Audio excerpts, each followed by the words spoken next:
Hello guys, I hope all of you are well. So guys, today's video is about ratios and proportions. अब देखो यार, ratios को start करने से पहले there are gonna be a few things that I'd like to share with you guys. वो हमने पहले भी पढ़ी हुई हैं, हमने पहले भी discuss की हुई हैं, but then again we are doing ratios. It covers us like things that we have done before as well. So अब start करते हैं इससे ratios से. And the first thing that we are doing in ratios is basically rates. अब यार rates मैंने पहले भी डिस्कस किया था when we did work problems, क्योंकि उसमें भी ज़रूरी था, उसमें proportions भी डिस्कस किए थे, बट यहाँ भी उनके कुछ questions हम कर ही रहे होंगे. So let's just start with that. rates से start करते हैं. अब देखो यार, rates से जो है ना, first thing that we need to see with rates is कि rates होते क्या हैं. देखो, मैंने उस दिन भी ये बात डिस्कस की थी कि rate is like presenting a quantity with respect to one unit of another quantity.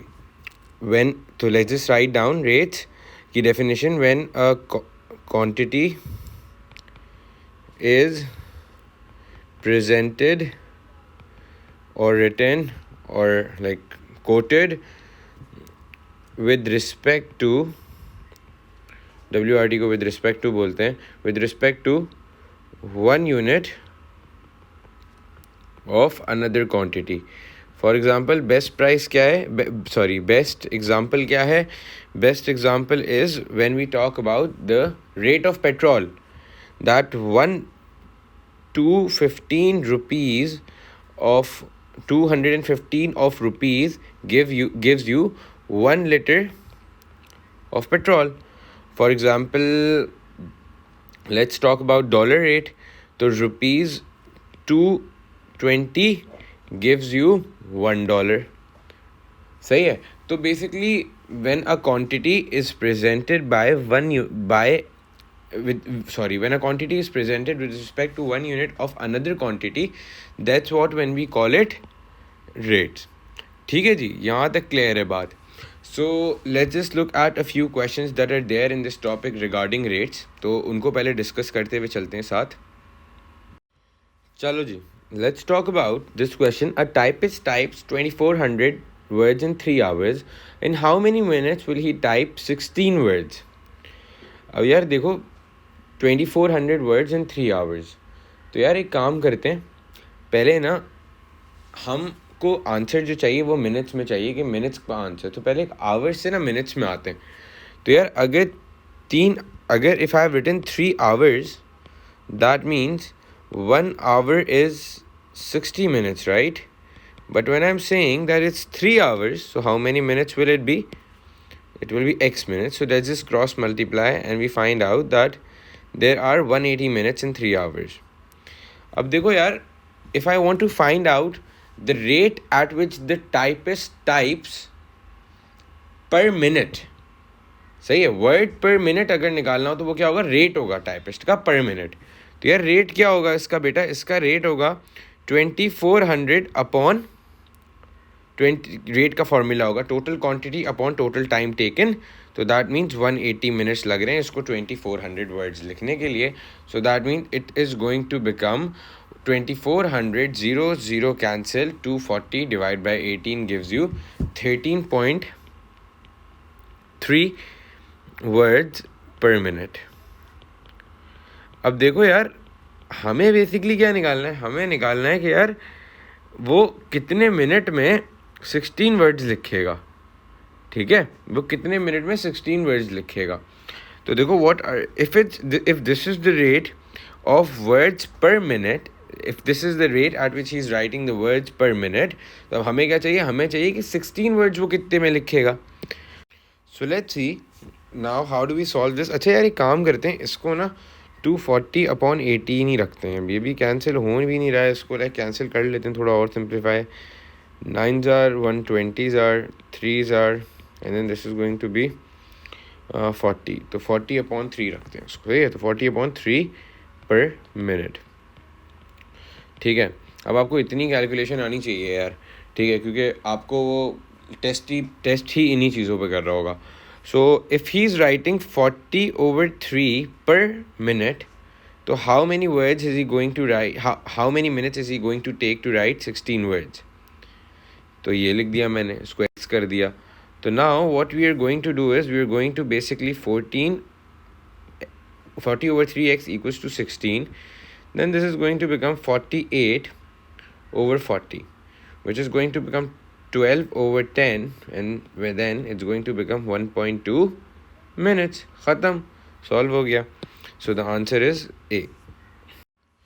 Again, there is a question for rates. Let's just solve it now.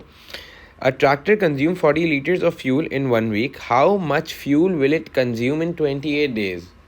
तो यार देखो, अगर वो बोल रहे हैं कि 28 डेज़ की बात करें कि एक हफ्ते में वो 40 लीटर्स पेट्रोल पी रहा है, 28 डेज़ में वो कितना पेट्रोल पिएगा. तो यार देखो, in 1 week, whenever there is 1 week, the days are 7, right? So that means either you can take 4 weeks or you can take 28 days. तो यार, if it's consuming 40 liters of petrol in 1 week, how much will it consume in 4 weeks? Or what you can do is, if it's consuming 40 liters of petrol in 7 days, how much will it consume in 28 days? तो यार देखो, अब इसका answer क्या होगा? 40 into 4 is equals to x is equals to 160 liters. ठीक है भैया, that's all. So now let's talk about the second concept that we are going to study in today's video, and that topic is basically ratios, जो इस topic का नाम भी है. तो basically वो rates पढ़ाने का मकसद ये था कि आपको सब सारी चीज़ें ना रिवाइज हो जाए. देखो यार, अब रेशियोज़ क्या हैं? अब देखो, जैसे रेट्स क्या था? Rate is when one quantity is represented with respect to one unit of another quantity. That's what we call rates. अब देखो, रेशियोज़ क्या हैं? Ratios are basically expressions which compare quantities. सही है जी? मतलब ऐसे एक्सप्रेशंस जो कि क्वांटिटी को कंपेयर करते हैं. भाई रेट्स तो ये थे ना कि एक क्वांटिटी दूसरी क्वांटिटी के 1 यूनिट के हिसाब से लिखी हुई हो. तो रेट्स क्या होंगे? वो रेशियोज़ क्या होंगे? रेशियोज़ होंगे कि हम एक क्वांटिटी दूसरे के मुकाबले में कितनी है. ये 1 यूनिट की बात नहीं करेगा, बल्कि दूसरे के मुकाबले में एक क्वांटिटी कितनी है. तो यार लेट्स टॉक अबाउट, अगर एक फार्म है, ठीक है, एक फार्म है, उस पे हैं लेट्स सपोज भाई 10 horses and 5 dogs, sorry. So if I want to express this quantity into ratios, so it's going to be 10:5. So is2 क्या है? अब is2 दिखाता है, is2 is basically, this is basically to compare कि घोड़े के हिसाब, हॉर्सेस के हिसाब से डॉग्स इतने. तो 10:5 सही कंपैरिजन है ना भाई. जितनी क्वांटिटी इसकी है उतनी क्वांटिटी उसकी है, तो 10:5. तो दैट मीन्स दस you can also simplify it. जैसे आप एक बेसिकली न्यूमरेटर डिनोमिनेटर को सिंप्लीफाई करते हो, आप उसको भी वैसे ही सिंप्लीफाई कर सकते हो, and it's going to be 2:1. ठीक है जी? तो अब देखो, अब बेसिकली ये इसका रिड्यूस्ड फॉर्म है. सही है? ओरिजिनल फॉर्म क्या था? Reduced form. The original form was this. Original form क्या था इसका? 10:5 इसका ओरिजिनल फॉर्म था. तो ये ओरिजिनल फॉर्म से we can convert it into reduced form. ठीक है जी? By cancelling it. How? 2 and 1. तो 2:1. ये क्लियर है बेटा? अच्छा, तो दैट मीन्स अब इसकी इंटरप्रिटेशन क्या होती है? अब देखो यार, we were comparing horses to dogs, right? तो that means over here it would mean that for, अब 2:1 आ गया ना, तो how are we going to interpret it? इसका मतलब होगा for every one dog there are 2 horses. तो बेटा ये इसकी इंटरप्रिटेशन हो जाएगी, कंपैरिजन हो जाएगा. तो देखो भाई, इसको I can either write it as 2:1, और I can also write it as 2/1, और I can also write it as 2:1. ठीक है? तो यार देखो, अब ना दिस वॉज द रेट. अच्छा, ये वाली सारी बात समझ आ गई. तो let's move on to the next thing which is basically, let's look at another example. देखो अब यहाँ पे एक और एग्जाम्पल इन्होंने डिस्कस की हुई है. फॉर एग्जाम्पल इन्होंने बोला है कि यार इन्होंने बोला है कि Apple, okay, so let's talk about if there are 20 apples, 40 oranges and 60 strawberries. So basically अब ये क्या बात कर रहे हैं, now they're saying that we need to express, find, अब इन्होंने बोला find ratio of strawberry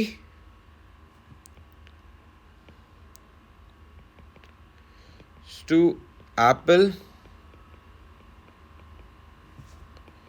to oranges. अब इन्होंने बोला भाई आपको रेशियोज किसका निकालना है, find the ratio of strawberries to apple to oranges. अब देखो भाई होगा कैसे, तो first of all we are going to write down it in the original form. तो पहले इन्होंने बोल दिया ना किसका निकालना है, strawberries to apples to oranges, मतलब पहले स्ट्रॉबेरीज को एप्पल से कंपेयर करो, फिर एप्पल्स को आप कंपेयर करो ऑरेंजेस से. तो S is to A is to O.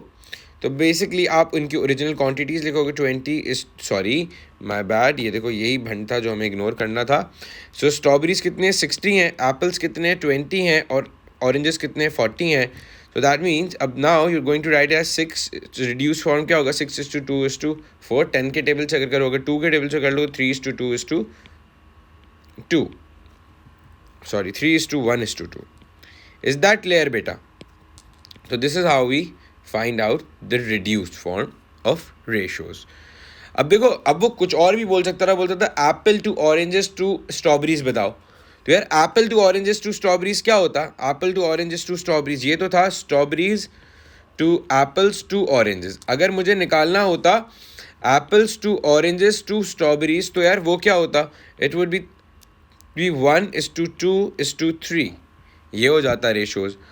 तो they can ask us either way, but this is how we basically find out this is how we express ratios when original quantities are given and they want us to find out to represent it in the form of ratios. ठीक है? तो यार now let's just discuss one more thing कि यार, और इस चीज़ का नाम है, this is a part of ratios, finding a quantity out of ratios. अब ये क्या बात है ना, मतलब what is this? तो whenever we need to find a quantity out of ratios ना, तो अब करना क्या है यार, अब करना ये भाई कि हमें ना रेशियोज दिए हुए होंगे इस फॉर्म में, that A is to B ratios दिए हुए होंगे, सही है, टोटल क्वांटिटी भी दी हुई होगी.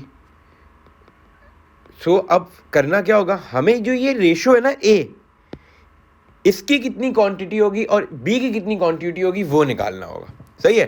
That's what the question is going to ask us. तो let's just start with an example. The example is, let's suppose there are 40 students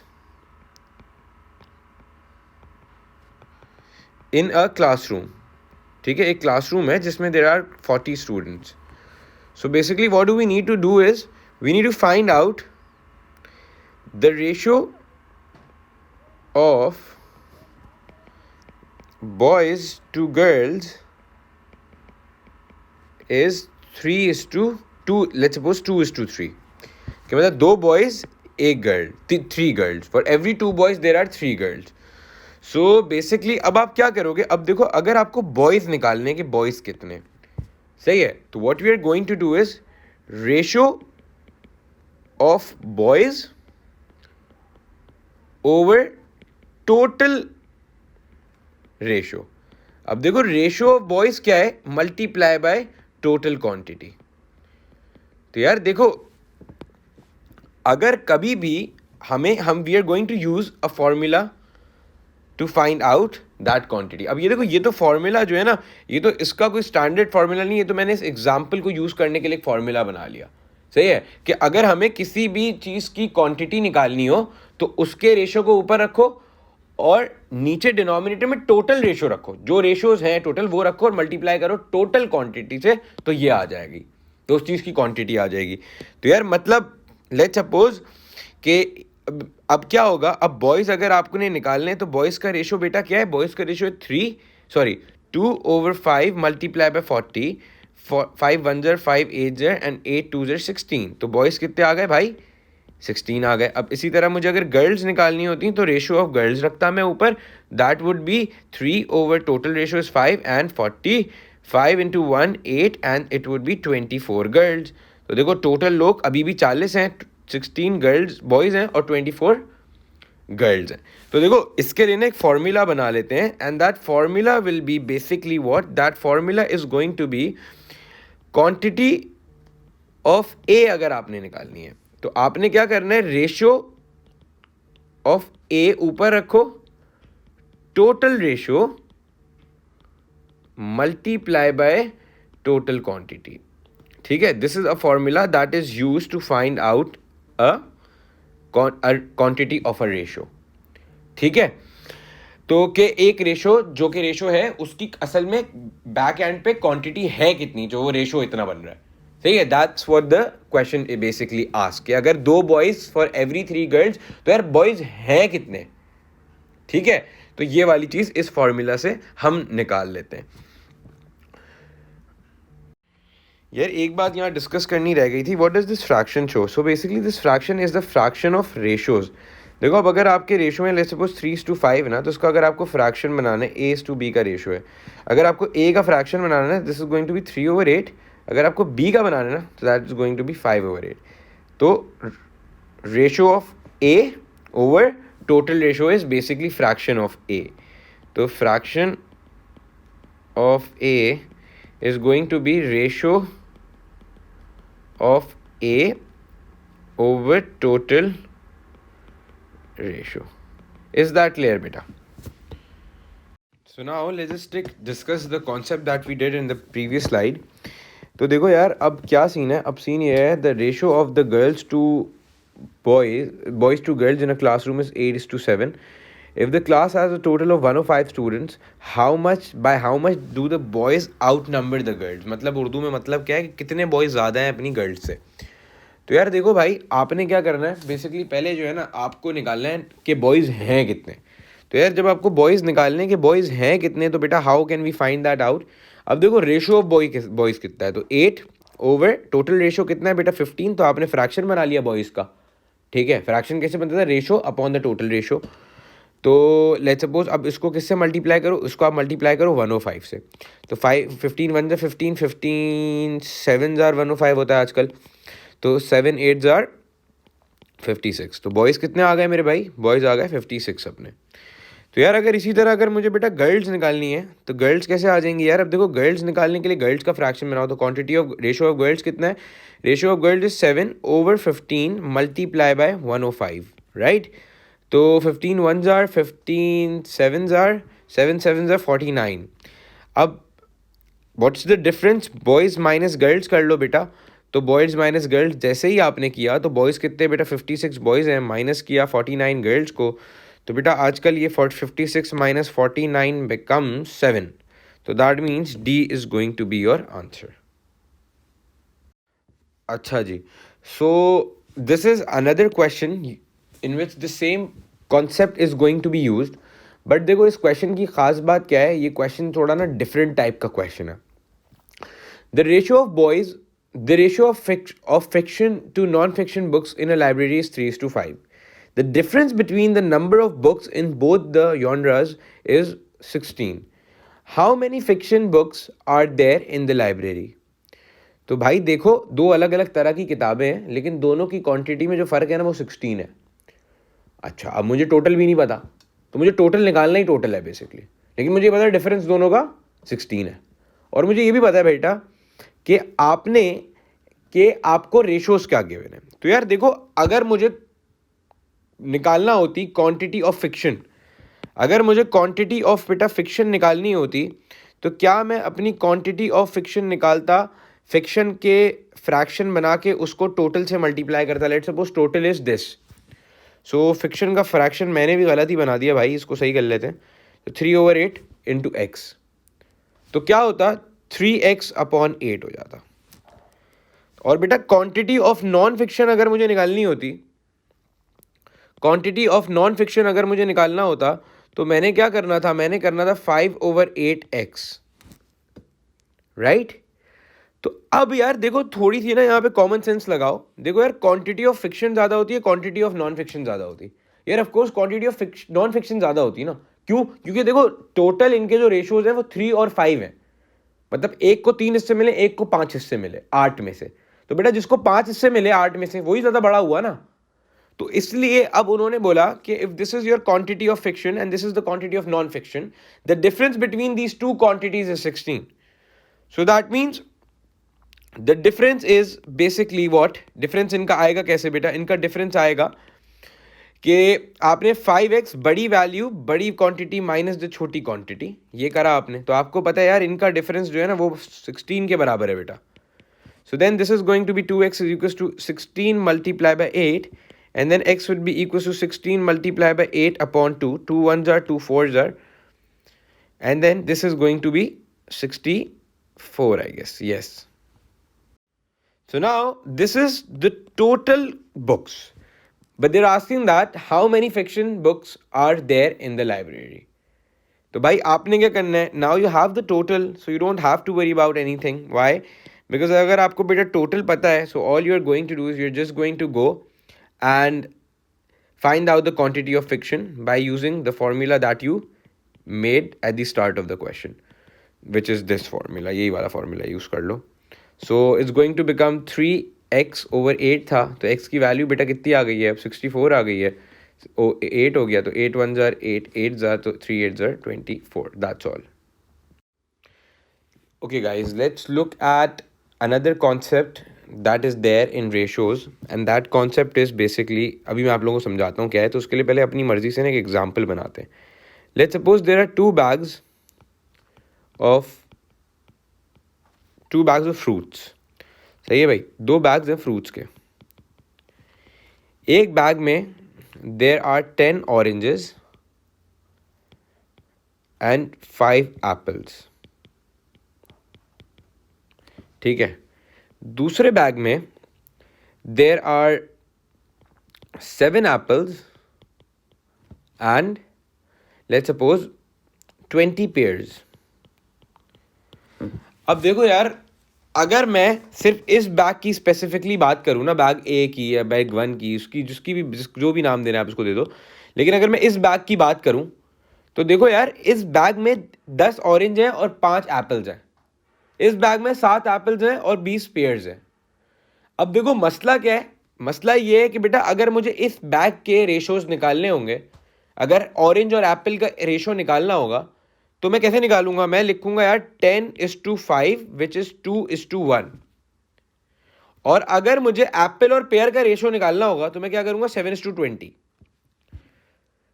लेकिन बेटा अगर मुझे सवाल में वो बोले यार आप जो है एक काम ये करो कि आप जो है ना पहले ऑरेंजेस, एप्पल्स और पेयर्स, इन तीनों के रेशोज आप एक साथ निकाल के बताओ। तो यार आप इन तीनों के एक साथ रेशोज निकाल ही नहीं सकते। क्यों नहीं निकाल सकते? क्योंकि देखो ये अभी एक बैग में नहीं है। अगर ये एक बैग में होते ना तो फिर आप निकाल सकते हो। भाई दो चीजें जो एक साथ है ही नहीं, आप उनको कंपेयर कैसे करोगे? आप कैसे बताओगे कि यार अगर 10 ऑरेंज के लिए 20 पेयर हैं, क्योंकि वो तो अलग अलग बैग्स में, वो तो एक साथ है ही नहीं। जब कोई भी चीज कंपेयर होने के लिए, उस किसी भी चीज का एक दूसरी चीज से मुकाबला होने के लिए उनको एक साथ तो होना पड़ेगा ना, उनको एक जगह पे आके तो खड़ा होना पड़ेगा, या एक लेवल पे तो आके उनको स्टैंड करना पड़ेगा। अब यहां पे दो अलग अलग बैग्स में वो एग्जिस्ट कर रहे हैं, तो उनका कोई कंपैरिजन हो ही नहीं सकता। तो अगर आपको कंपैरिजन करना भी है तो आप उनको पहले एक साथ लेकर आओगे। आप क्या करोगे, आप बेसिकली करोगे ये, आप इन सबको एक जगह जमा करोगे, ठीक है। आप इनको यूनिफाइडली एक बैग में जमा करोगे and then you are going to solve, you are going to compare them, ठीक है। अब वो चीज कैसे होती है, let's look at a question and then we will understand that by doing a question, ठीक है। एक दो क्वेश्चंस करते हैं, उससे वो चीज क्लियर हो जाएगी कैसे दो अलग अलग रेशियोज से एक साथ आप एक चीज का रेशो निकालते हो, मतलब जब दो अलग अलग रेशोज दिए हुए उनसे एक कॉमन रेशो कैसे निकलता है, ठीक है। यहाँ पे एक ratio, what I am saying is कि बेसिकली एक रेशो जो है ना वो मेरा ये है और एक रेशो ये है। अब मुझे इन दोनों रेशो से यूज करके कॉमन रेशो निकालना है, तो वो मैं कैसे करता हूँ, let's talk about that in the next slide. So guys, let's just look at this question now. If the ratio of x and y is 3:7 and the ratio of y and z is 3:4, what is the ratio of x and z? अब देखो यार x और z का अभी कोई comparison ही नहीं है, तो लेकिन अब हमें दो अलग अलग रेशोज गिवन है, अब हमें इनको यूज करके x और z का रेशो निकालना है. So basically what we are going to do is, अब देखो आपने क्या लिखना है, आपने तो at the end of the day x y और z, तो कैपिटल x लिखते हैं यार, तो x y और z का रेशो निकालना है. अब आपके पास x और y का क्या रेशो है, x और y का रेशो है लेट्स सपोज 3:7, और इसी तरह अब y और z का भी रेशो है, वो क्या है 3:4. अब आपको क्या चाहिए, आपको x और z का रेशो चाहिए. बेसिकली अगर आप इन तीनों का कॉमन रेशो निकालोगे ना, मतलब x:y:z निकालोगे, तो वहां पे आपको पता चल जाएगा कि यार सबको साथ रखोगे तो पता चल जाएगा x और z का क्या रेशो होगा आपस में, क्योंकि उसके बगैर अलग से नहीं निकल सकता, क्योंकि x और z साथ है ही नहीं, वो तो अलग अलग है ना भाई, अलग अलग दो बैग्स में पड़े हुए हैं x और z. लेकिन आप जब सबको एक जगह कर दोगे तो फिर आप x और z को आपस में कंपेयर कर सकते हो. तो आपने क्या करना है, आपने सबको एक जगह करना है. अब सबको एक जगह करने के लिए टेक्निक क्या यूज होती है, देखो बेटा, जो भी चीज कॉमन है ना उसके रेशोज आप सेंटर में लिख दो. जो भी चीज कॉमन है उसके रेशोज आपने सेंटर में लिख देने. उसके बाद using this common ratio, what you are going to do, the technique is to find their LCM. अब देखो 7 और 3 का एलसीएम आता है 21. जिसको नहीं आता वो देख ले, मतलब एलसीएम निकाल रहे प्राइम फैक्टराइजेशन से पहले पढ़ा है, सीखा है, सही है. तो 21 आता है, तो 7 को 21 बनाने के लिए मुझे 7 को 3 से मल्टीप्लाई करना पड़ेगा. तो बेटा इसको बुरा ना लगे, इसको भी 3 से मल्टीप्लाई करो. 3 को 21 बनाने के लिए मुझे 7 से करना पड़ेगा, तो इसको बेटा बुरा ना लगे, इसको भी 7 से कर लो. तो now x will become 9, the center one will become 21, and this 4 multiplied by 7 will become 28. तो नाउ द रेशो ऑफ, अब देखो सारों के रेशो एक साथ आ गए, तो 9:28 आपका आंसर हो जाएगा, which is the ratio of x:z. तो दैट मीन्स आपका आंसर डी है. अच्छा जी, so now I am just solving questions before I get on to the formulas, ताकि यार आप लोग भी देखते रहो कि वर्कशीट्स में क्या चीज़ किस तरह हो रही है. I am hoping that all of you are practising the maximum questions in the worksheet, which is like doing all the questions. क्योंकि ना यार उससे लाइक सारे बेसिकली मैंने वर्कशीट्स को डिज़ाइन इस तरह से किया हुआ है कि you will get the hold of all the concepts that are being tested in the IBA और लम्स टेस्ट. तो वो सारे कॉन्सेप्ट्स अगर, वो सारे फार्मूलाज अगर स्ट्रॉन्ग होंगे ना, तो इंशाल्लाह all of you will ace the test इंशाल्लाह. If 1 pound is equal to 16 ounces, basically ounce भी जो है ना वो एक लाइक मेजरमेंट का वो होता है, वॉल्यूम वगैरह की, सही है. तो यार 1 pound बेसिकली किसके बराबर है, 1 LBS. लेट्स सपोज उसको यूनिटरी मेथड से सॉल्व कर लेते हैं, अगेन रेट का सवाल है, LBS और आउंस. तो यार अगर 1 pound 16 ounces के बराबर है, how many pounds will be 10 ounces. So what we are going to do is we are just going to cross multiply again. So then this is going to become 16x is equals to 10, which is equals to 10 upon 16. बे यार क्या सवाल है. X is equals to 5/8. That means D is your answer. Alright guys, so let's just look at this question now. The ratio of boys to girls in a class was 2:3. After 8 boys left the class and 6 girls joined the class, the ratio became 2:5. How many students were originally present in the class? अब देखना क्या है यार, देखो this question is again brings up another concept that you guys need to do. So let's just start with that. Bismillahirrahmanirrahim. अब देखो यार, initially ना मुझे पता है यार कि बॉयज़ और गर्ल्स का जो रेशो है ना वो है 2:3, ऐसा ही है. तो यार देखो ये रेशो आया कैसे होगा, ये रेशो जब आया होगा जब हमने बेसिकली क्वांटिटी ऑफ बॉयज़ को कंपेयर किया होगा क्वांटिटी ऑफ गर्ल्स से, ऐसा ही है। तो यार देखो क्वांटिटी ऑफ बॉयज़ और क्वांटिटी ऑफ गर्ल्स को कंपेयर किया कैसे होगा, क्वांटिटी ऑफ बॉयज़ होगा क्या, तो क्वांटिटी ऑफ बॉयज़ अभी मैंने पीछे सीखा है निकालना। तो quantity of boys is basically fraction of boys into total quantity, that means 2 over 5x, right? And then quantity of girls would be basically 3 over 5 fraction of girls into x, which is 3x upon 5, right? So now what do we need to do is, अब देखो यार इन दोनों को जब हमने compare किया होगा इस टू 3x अपॉन 5। अब देखो मैं आपकी सिंप्लीफिकेशन के लिए आपको बोल रहा हूँ यार ये कटा दो, क्या फ़र्क पड़ता है अगर दोनों रेशोज़ की साइड से एक ही चीज़ रिमूव कर दी तो कोई फ़र्क नहीं पड़ता। तो 2x इस टू 3x हो गई क्वांटिटी। अब देखो मेरी बात गौर से सुनो, अब ये जो चेंज की बात कर रहा है वो किसकी में चेंज की बात कर रहा है, is it saying that ratio में चेंज आ रहा है, नहीं क्वांटिटी में चेंज आ रहा है, क्योंकि 8 लड़के जा रहे हैं और 6 लड़कियां आ रही हैं। तो that means now the quantity won't just be 2x, the quantity for boys would be 2x minus 8 is to 3x plus 6, क्योंकि 6 लड़कियां आ रही हैं। So after this change the ratio becomes 2:5, right? तो can I just solve for the value of x now, क्यों, क्योंकि यार देखो ये चीज़ बेसिकली एक फ्रैक्शन होती है और ये चीज़ एक फ्रैक्शन होती है, दोनों एक दूसरे के बराबर ही हैं, क्योंकि जब आपने इस चेंज को x की वैल्यू डाल दी और ये -8 और +6 कर देना है तो आंसर आपका 2:5 ही आना है, देखो याद रखना, क्योंकि चेंज इन क्वांटिटी के बाद यही रेशो आ रहा है, ठीक है। So what you're going to do is basically 2x minus 8 upon 3x plus 6 is equals to 2 over 5.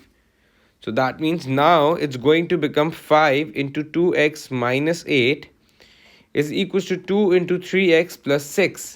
So that means this will become 10x minus 40 is equals to 6x plus 12. That means 4x is equals to 52, which is going to become 13. Now 13 is not what I was looking for. What I was looking for was the total quantity which were originally present. तो originally तो यार ये वाली quantity थी ना, originally क्या था, originally तो मेरी ये वाली quantity थी भाई। तो मैंने क्या करना है, I'm just going to basically plug in this x into this. So 2 into 13 will give me 26 and 3 into 13 will give me 39.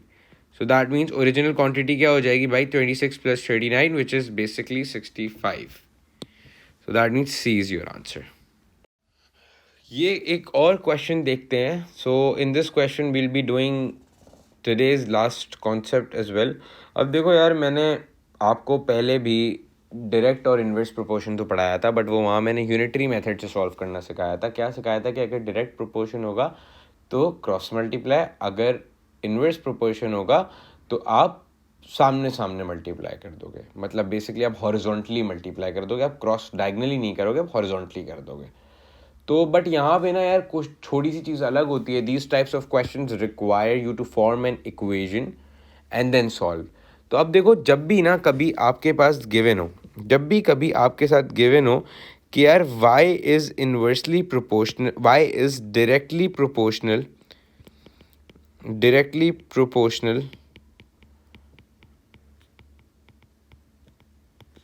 To x, तो इसका मतलब बेटा क्या होगा, इसका मतलब होगा y is equals to kx. अगर यही चीज़ लिखी हो y is directly proportional to let's suppose thrice of x, तो आपने क्या करना है, y is equals to k times x 3x, k times 3x. तो यार देखो अब ये जो, और या फिर कभी लिखा हो y इज़ प्रोपोर्शनल लिखा हो, सिर्फ डायरेक्टली की बात नहीं भी करी हो, तो उसका भी मतलब क्या होता है, to let's suppose square root of x. तो यार देखो इसका मतलब क्या होता है, y is equals to k times square root of x. अब देखो जब भी कभी ये सारी बातें लिखी हो ना, इसका मतलब होता है कि आपने जो है ना ये इक्वेशन बनानी है, ठीक है. ये इक्वेशन बनाने के बाद I just show you how to solve this. बस आपने इसको सही तरीके से फॉर्म करना है कि दैट मीन्स जो वेरिएबल प्रोपोर्शनल है, बेसिकली अगर आप बोलते हो y is proportional to x, basically y independent है x पे, तो x इंडिपेंडेंट हुआ. तो x के साथ जो भी इंडिपेंडेंट है उसके साथ आपने कांस्टेंट लगा देना है, ठीक है, इतनी आसान सी बात है. Okay, so now let's just look at the question that is given to us. Let's just try to solve it. तो अब क्या लिखा है? अब लिखा है x varies directly to with y square. x varies directly with y square, तो मतलब x डिपेंडेंट हुआ y स्क्वायर पे. So that means it's going to become x is equals to k times y square. And if x is equals to 50, find the value of y. And y is 5. अब देखो ये जो चीज़ लिखी होती है ना, जो क्वेश्चन में पहली लाइन लिखी होती है, इसको मैं तो बोलता हूँ फैक्ट है ये, कि भाई अगर x 50 है ना तो y 5 है. तो यार देखो, अब इसकी हेल्प से बेसिकली आपने क्या निकालना है? आप इसकी हेल्प से k जो कि कांस्टेंट है, अननोन है, आपने हमेशा वो निकालना होता है. आपको वो कभी आपसे बोलेगा नहीं कि क्या के की वैल्यू क्या है, लेकिन आपको ये चीज इसलिए निकालनी है क्योंकि आपको क्वेश्चन सॉल्व करना है. के कांस्टेंट है जो आप पहले दिए गए फैक्ट से निकाल लेते हो. तो basically this is going to become 50, sorry ये 5 है, so this is going to become 50 upon 25 is equals to K. तो K would become 2. So now the equation that will represent this statement would now be complete. So now it will become x is equals to 2 times y square. Then what do we need to do is basically अब हम जाके हमको x की value निकालनी when y is 10. So x is equals to 2 times, अभी 2 की value is going to be 2 because k was a constant. It's not going to change. But now this expression is represented by this equation. तो अगर तुम्हें अब x निकालना है तो तुम y की बस प्लग इन कर दो ओरिजिन द वैल्यू इस इक्वेशन में. तो बेसिकली हमें 10 पे चाहिए, तो basically x would be equals to 2 times 100. 100 into 2 is basically 200. So x is equals to 200. So that means your answer is basically A. So guys, this is it for ratios and proportions. I want you guys to solve all the questions that are there in the worksheets. I have covered all the concepts that are going to be used. There is nothing more than this. Literally, there is nothing more than this. Just read the questions carefully and just try to solve each one of them. But I'll just see you guys in the next video, inshallah. And till then, take care, goodbye, and best of luck.